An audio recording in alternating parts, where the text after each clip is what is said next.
Dal Comunale Circillai, benvenuti da Luigi Falqui con le immagini di Riccardo Carta, pronti a raccontarvi questo Barisardo Calangianus e la nona giornata di ritorno del campionato di eccellenza.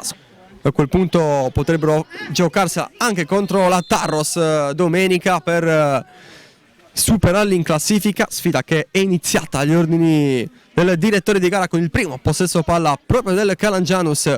Sul pallone invece Secetusaciu.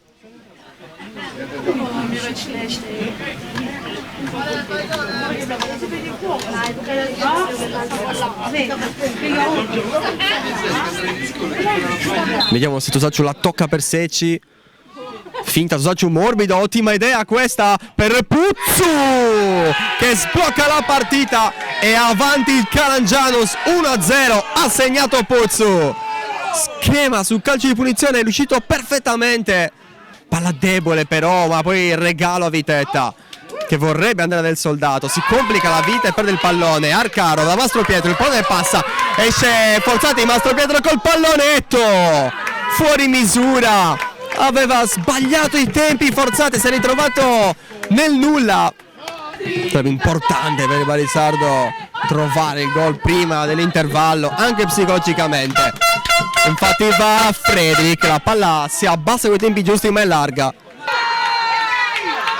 Ancora non si batte, Moroggio dice devi giocare il pallone, guarda il cronometro, arriva ora il cross di testa allontanata, Camarà prova a rimetterla, diventa quasi un tiro e Daga deve metterla in calcio d'angolo, perdendolo però con Guglielmone che va da Mastro Pietro, una sponda scomoda per Begre che se la cava e allora Sacco che guarda la porta, calcia Forzati sopra la traversa.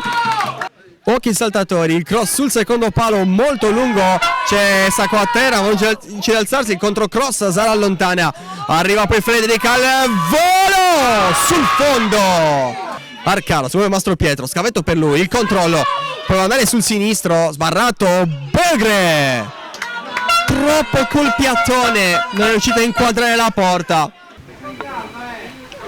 Ora il pallone in mezzo, di testa del soldato, Daga la blocca, mentre c'è un rosso nella panchina del Barisardo, doppio rosso, Bonomi espulso e con lui anche uno dei collaboratori. Prova poi a autolanciarsi Belloni, ci riesce, c'è anche Occhioni, Belloni passa su Sacco, Belloni dall'altra parte, Occhioni calcia Belloni, solo esterno della rete.